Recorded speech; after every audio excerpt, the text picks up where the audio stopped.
All right, so we're talking about estimating a proportion. You guys have all reached in as a group and gotten a number of Hershey Kisses. And so what we're going to do is, in just a minute, we're going to toss them, not all the way to the ceiling, but we're going to toss them lightly.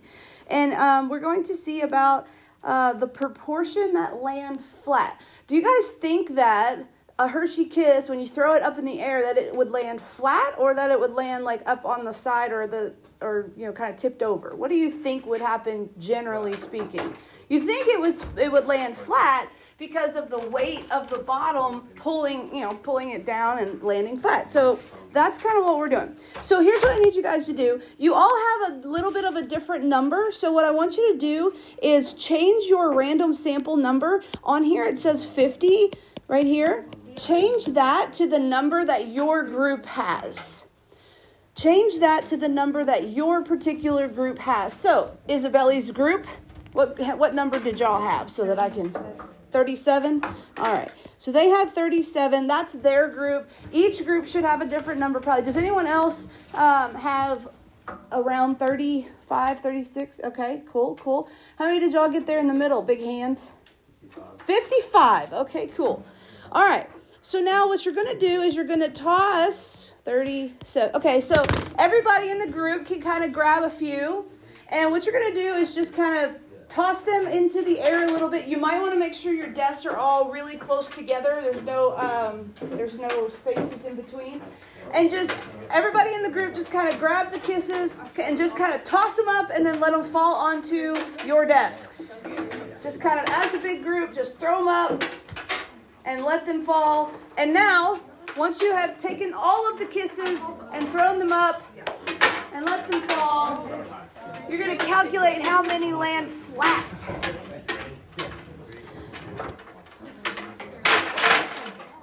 All right, cool. One's on the floor. You got 6? All right, so you have tossed your Hershey Kisses in the air, and you are counting how many actually landed flat, okay? So...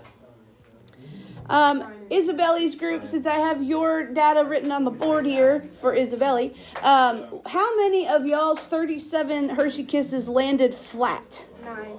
Only 9? Wow. All right. So right here, you're just kind of writing how many of your groups landed flat. Did anybody have more than 9 land flat? How many did y'all have that landed flat? 11. How many did y'all have? 21? How many did y'all have back there?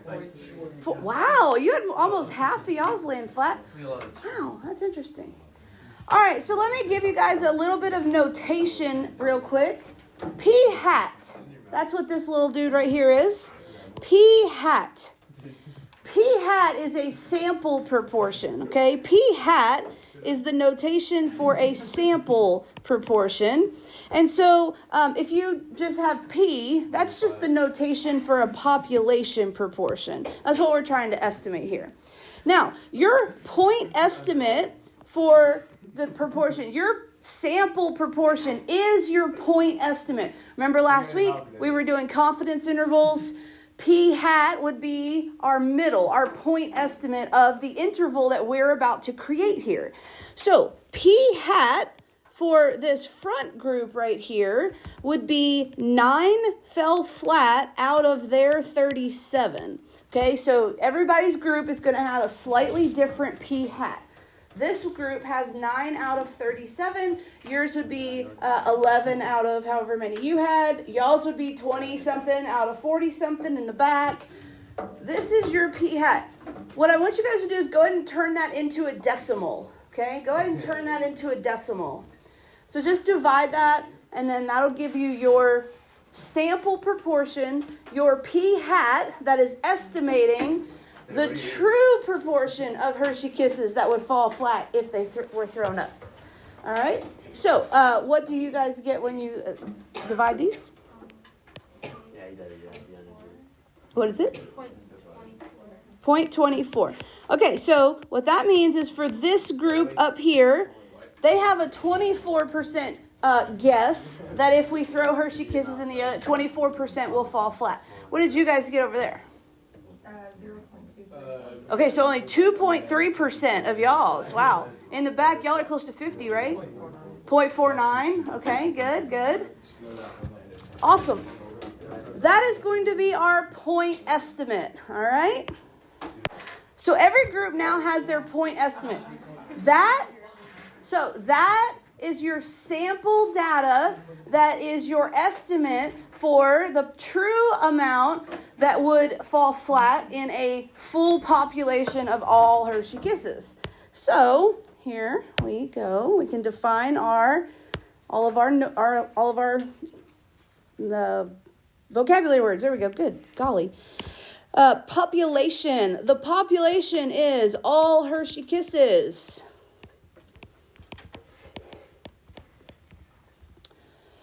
Now, the sample is the number of Hershey Kisses that you got, all right? So, for example, this group up front, they had 37 kisses. Your group had 40-something, your group had 20-something. So, whatever number, that was your particular sample. Now, the parameter. We are trying to estimate here P, which is the true proportion that fall flat in the population. A parameter is always about the population. A parameter is always a number that is describing the population. So P here is the true proportion that fall flat in the population. And I don't have that actual number, but I'm trying to estimate it using my statistic of P hat. P hat is just the sample proportion that fell flat. And that, by the way, is your point estimate. So you already have that number. For example, this group right here, it was 0.24. You have an actual number for that. That P hat and your point estimate are the same thing. Now, do you guys feel like this was a random sample? Yes. Yeah, sure. Why do you think that?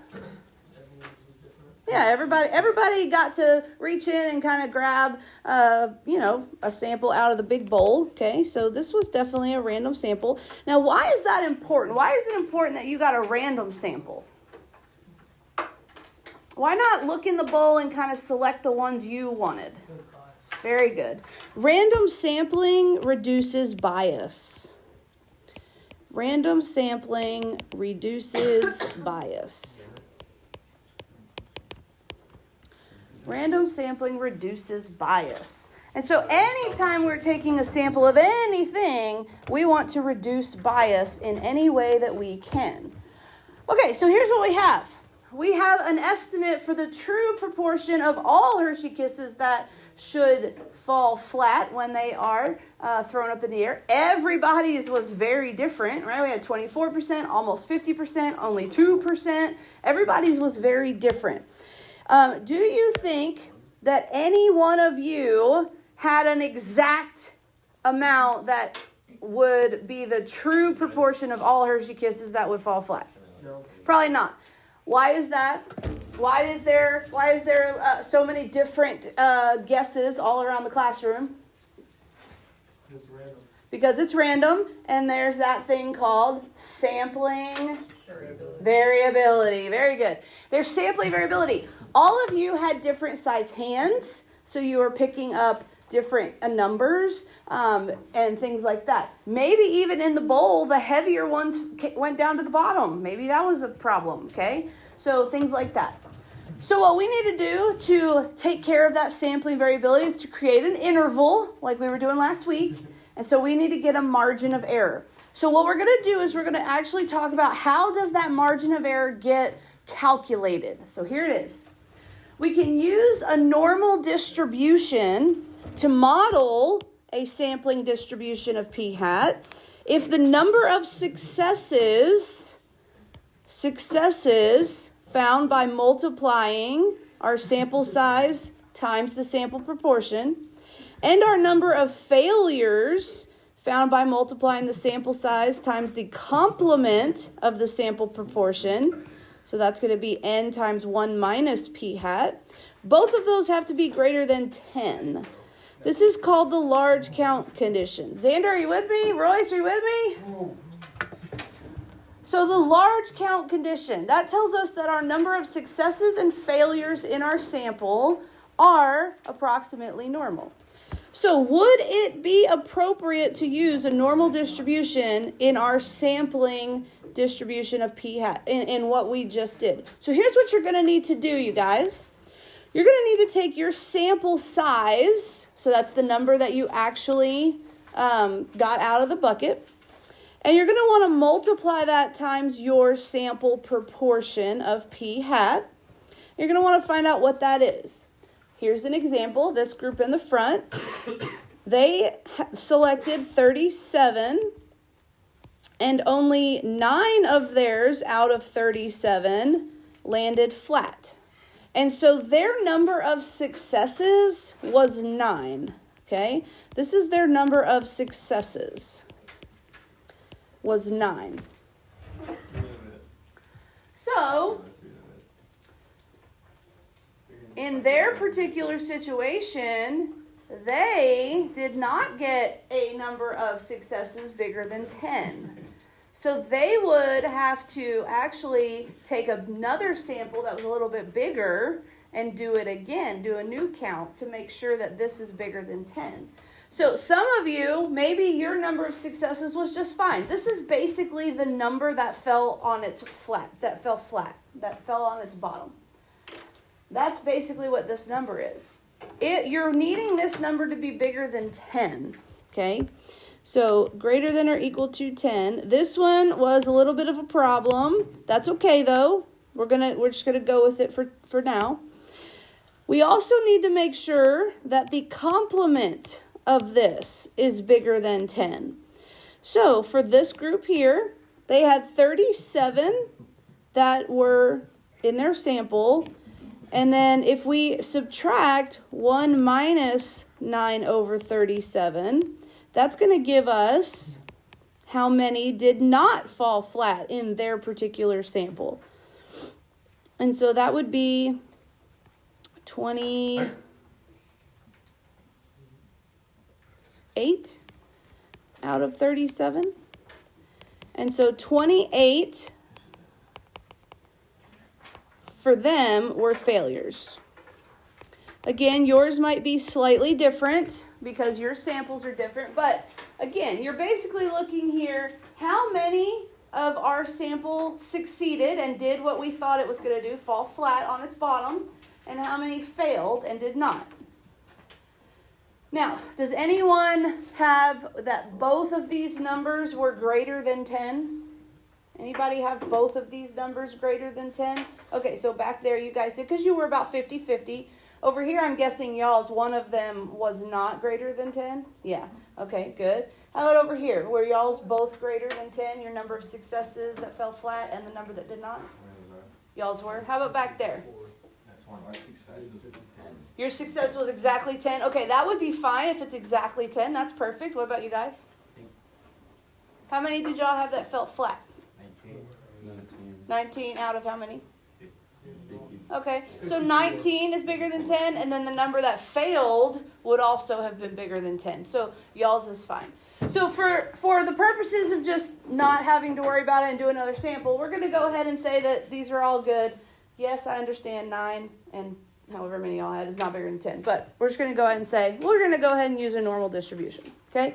But that's how you check this thing called the large count condition, to make sure that you can use a normal distribution. All right, so why do I care? Miss Lakey, why do I care about this? Here's why.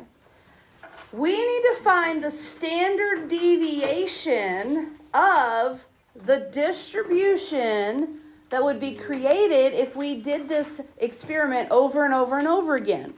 And to find that, we're going to use this formula. This is called the standard error formula. And what we're going to do is we're going to use our p hat, our point estimate that we got a little while ago for this group. That's going to be 24.24. We're going to use that. and we're going to use the sample size in order to calculate our standard error, okay? So for everybody, to get your standard error, you're going to use your p-hat. For this group up here, that would be 0.24.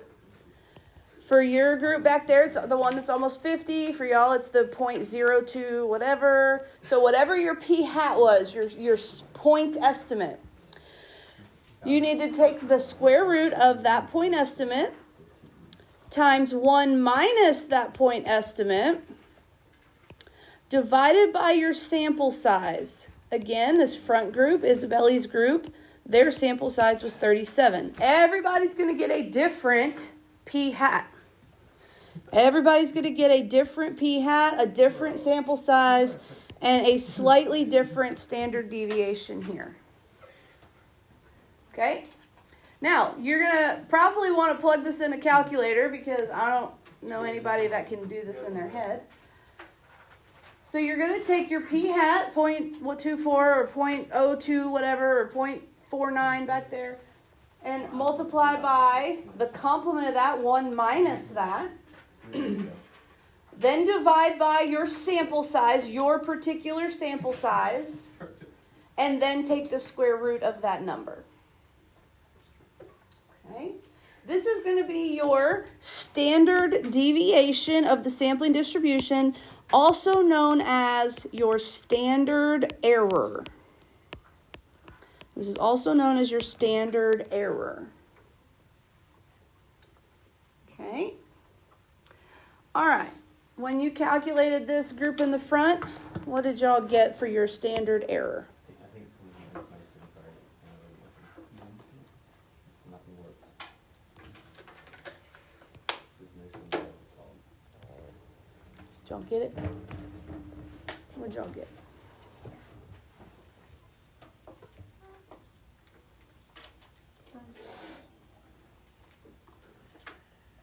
Yeah, that would be it. You already did? You already have the square root sign on it? So yeah, so you got 0.07. Did you get 0.07, Hannah? Huh? Yes. Perfect. All right, so this group's standard error is 0.07. What did y'all get for your standard error?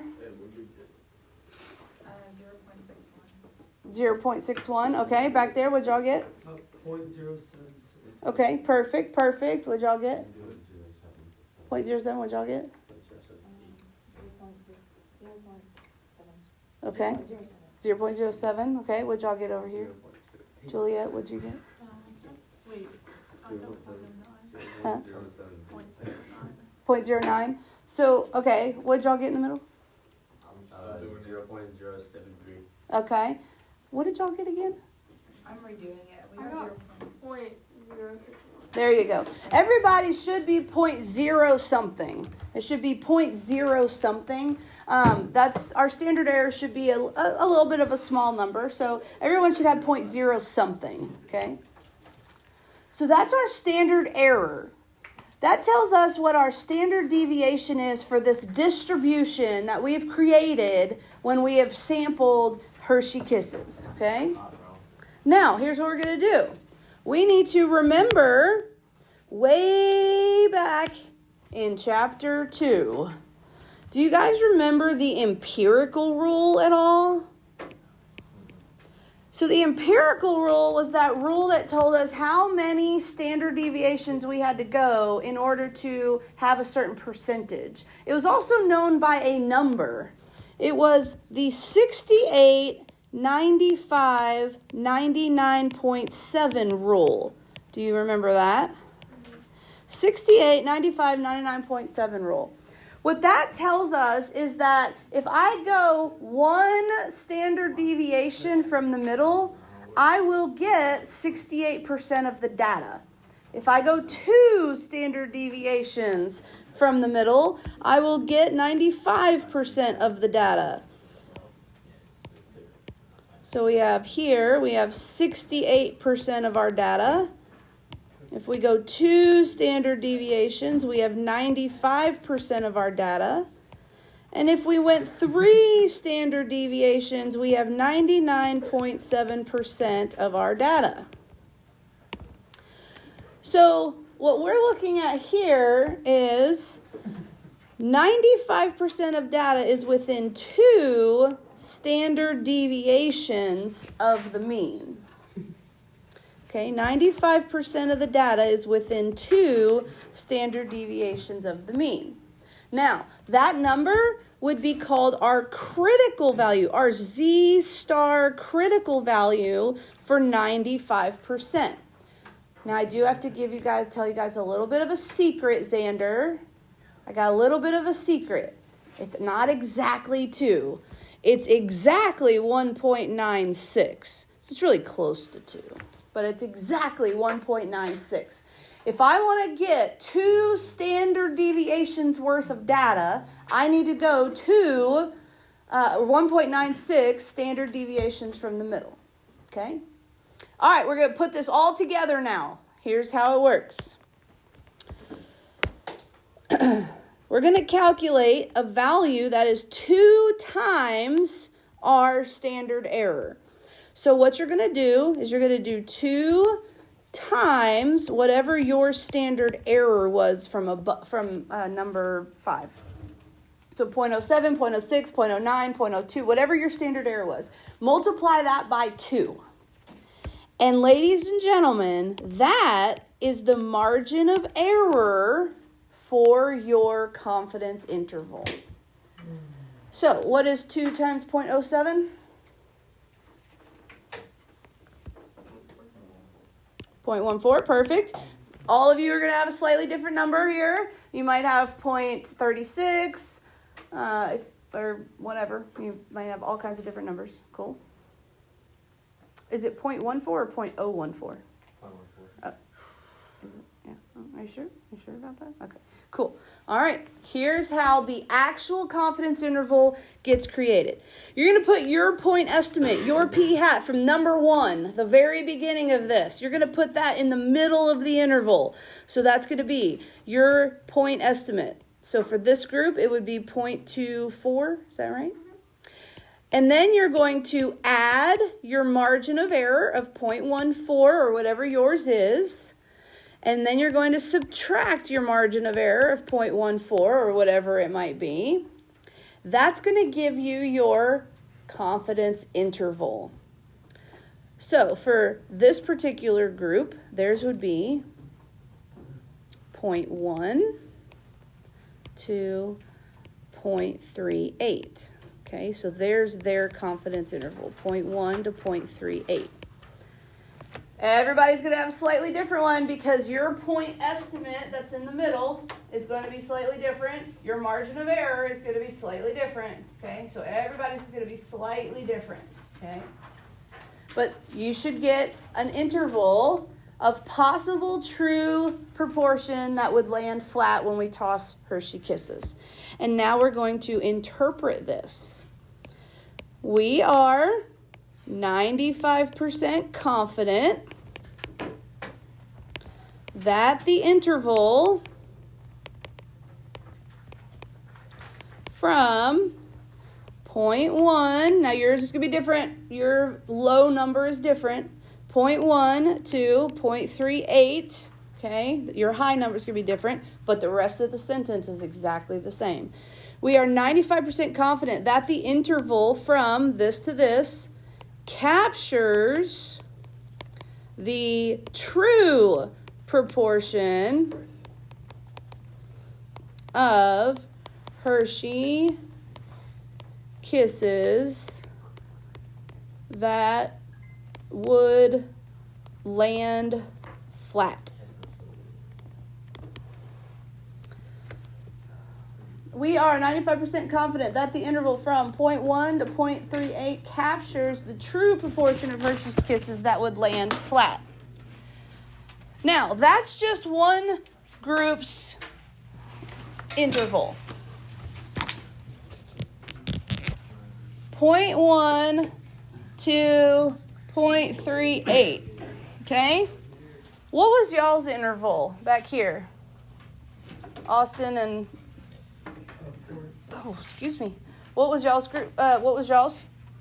0.07623. 0.07623. 0.76 to what? What was your high interval value?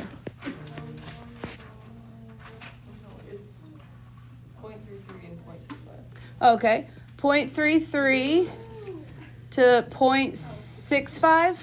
Yeah. Okay, so y'all had a very big point. Okay, got it.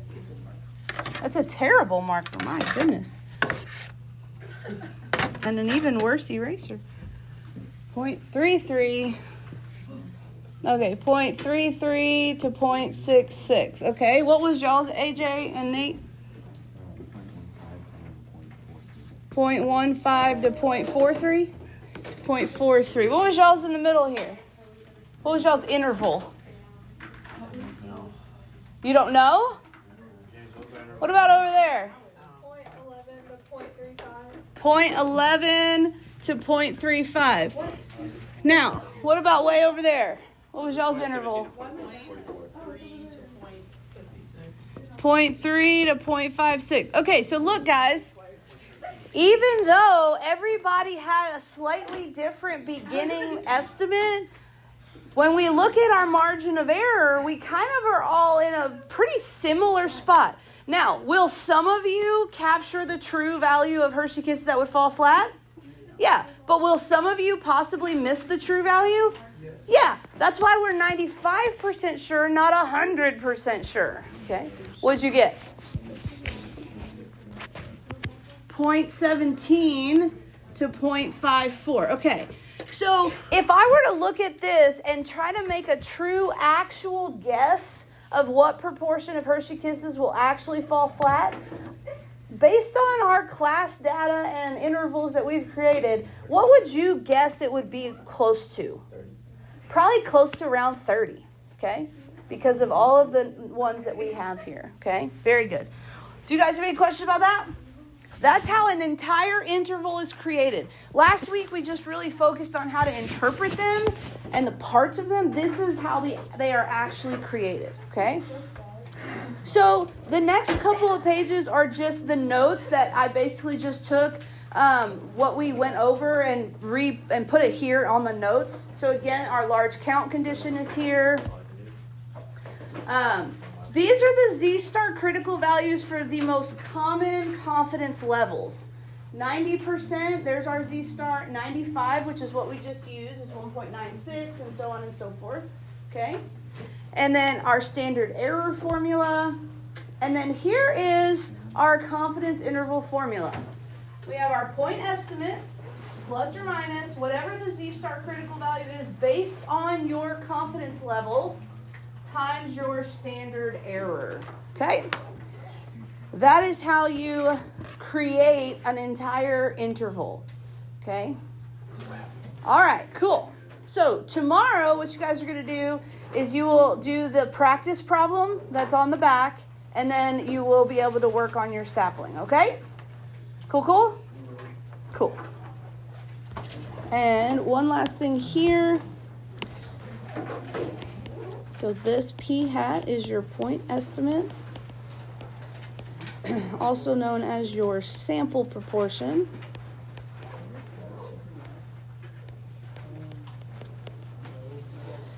This Z star, this is your critical value.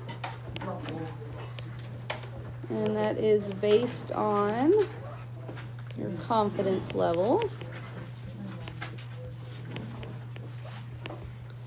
And then this part right here is your standard error.